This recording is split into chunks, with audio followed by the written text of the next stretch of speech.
The first time I saw my granddaughter in that ICU bed, I did not recognize her. She was 8 years old. Her name was Lucy. And she looked so small beneath the hospital blanket that for one terrible second, I thought they had brought me to the wrong room. A breathing tube rested against her mouth. Bruises darkened one side of her face. Her left arm was wrapped in a cast. Machines blinked around her bed, making soft sounds that felt too calm for a room where a child was fighting to stay alive. I had flown from Denver to Tacoma the moment I got the call. My son Andrew could barely speak through the phone. "Dad," he said, "Lucy fell down the stairs." That was all he told me. A fall. An accident. But when I arrived at St. Anne's Medical Center and saw the nurse's face before she even opened Lucy's door, I knew there was more. My name is Victor Lang. I am 68 years old. I spent 37 years working as an investigator for an insurance fraud unit, which means I learned early that people rarely lie with their words first. They lie with the details they leave out. My son Andrew had been married once before. Lucy's mother, Hannah, died when Lucy was only 3 after a sudden illness. Andrew was shattered. For years it was just him and Lucy in a small house outside Tacoma. Then he met Vanessa Cole. At first she seemed kind. She brought Lucy little gifts, helped decorate her room, posted smiling family photos online. She called Lucy my bonus daughter in front of people. But I noticed things. Lucy became quieter. She stopped talking about school. She flinched once when Vanessa raised her voice across the kitchen. Andrew always explained it away. She's adjusting. She's sensitive. Vanessa is under stress. I let myself believe him because I wanted peace for my son. That was my mistake. When I reached Lucy's ICU room, Andrew was sitting in a plastic chair beside her bed, staring at the floor. He looked exhausted. Not just tired. Destroyed. "Where is Vanessa?" I asked. He rubbed his face. "She left yesterday." "What do you mean, left?" "She said she needed space." I looked at him. "Your daughter is in intensive care." He swallowed. "I know. Where did she go?" He hesitated too long. Then he said, "St. Lucia." For a moment I thought I heard him wrong. St. Lucia. She had a trip planned. A trip planned? My granddaughter was lying unconscious with bruises on her body, and her stepmother had flown to the Caribbean. Andrew handed me his phone. A photo was open on the screen. Vanessa stood barefoot on the deck of a white yacht, wearing sunglasses and a pale blue dress. In one hand she held a champagne glass. Next to her was a man I had never seen before. His arm was around her waist. The caption read, "Sometimes you have to leave chaos behind and choose peace." I stared at the photo for a long time. Then I handed the phone back. "Who is he?" I asked. Andrew looked away. "I don't know." But I did. Not his name. Not yet. But I knew exactly what kind of man he was. The kind who smiles beside someone else's wife while a little girl fights for her life in an ICU. The nurse entered a few minutes later. Her name was Carla Medina. She had tired eyes and the careful voice of someone who had already said too much to too many families. "Mr. Lang," she said quietly, "the doctor will be in soon." I stood. "Can I ask you something?" She nodded. "Does this look like a fall?" Her expression changed. Only slightly. But I saw it.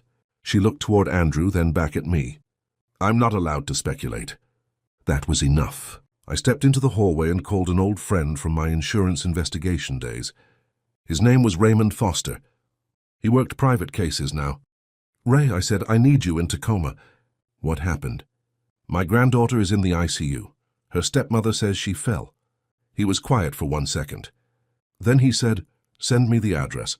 By that evening I had learned something that turned my grief into something colder. Lucy had not fallen down the stairs. At least not the way Vanessa told it. The hospital's child protection team had already raised concerns. The bruising pattern did not match a normal fall. There were marks on Lucy's upper arms, marks consistent with someone gripping her hard. And there was one detail Vanessa never mentioned. Lucy had been admitted nearly 2 hours after the alleged accident.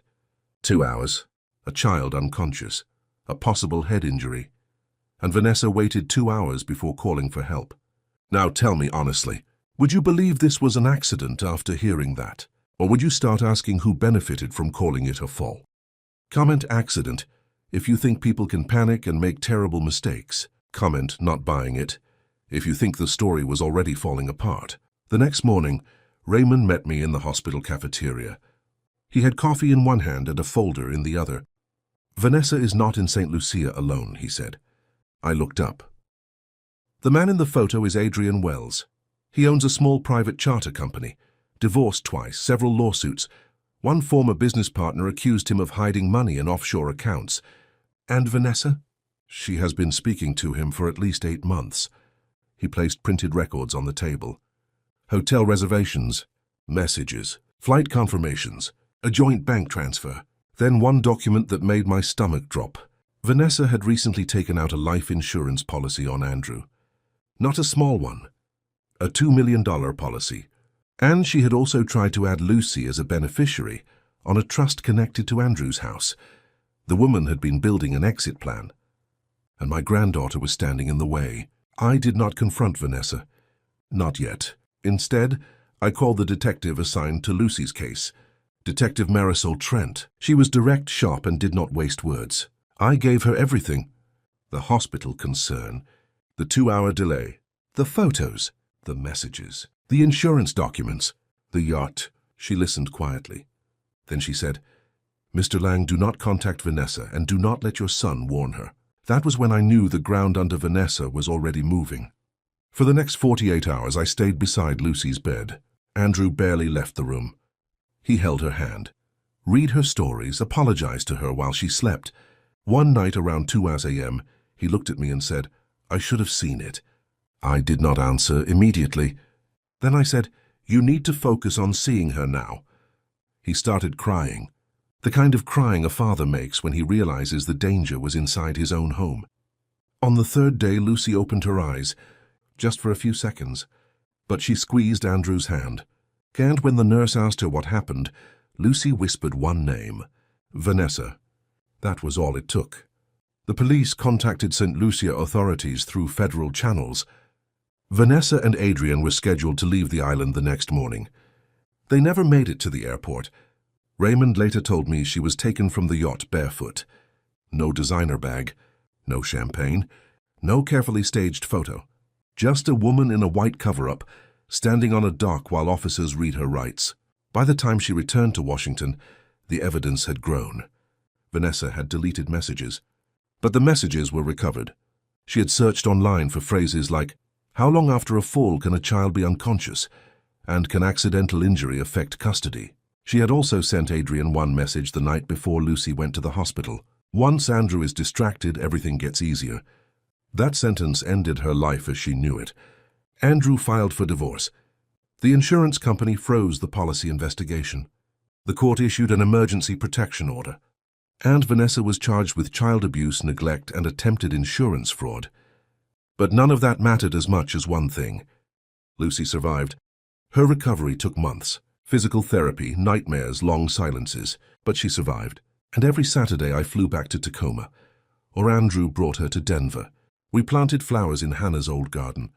Lucy picked yellow ones because she said her mother liked sunshine. One afternoon she asked me, "Grandpa, is Vanessa coming back?" I looked at her carefully.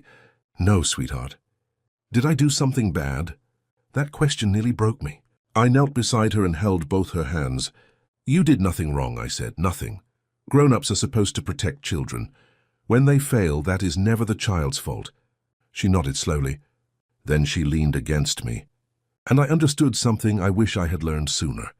Sometimes the people who look happiest in pictures are hiding the ugliest truths. Sometimes a yacht is not freedom. Sometimes it is just a place where a guilty person thinks nobody can reach them. Vanessa thought she had left the chaos behind. She was wrong. The chaos was waiting for her when she came home. And this time it had handcuffs.